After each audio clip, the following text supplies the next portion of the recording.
वफा न्यूज रहे खबरों से बाखबर। सरफराज धोखा नहीं दिया था।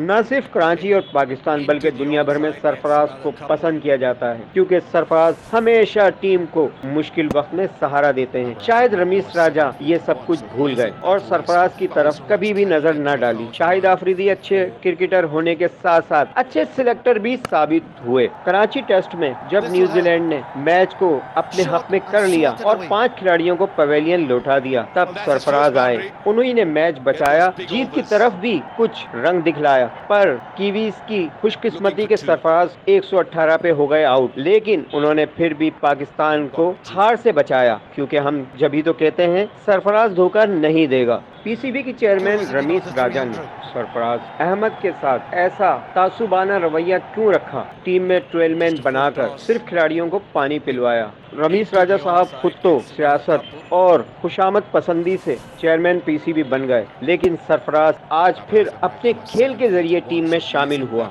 नजम शेदी खुद क्रिकेटर तो नहीं, लेकिन उनके आते ही न सिर्फ क्रिकेट बोर्ड बल्कि टीम में बेहतरी देखने को मिलती है। सरफराज को चांस देना दुनियाई क्रिकेट में खुशाइन अमल समझा जा रहा है।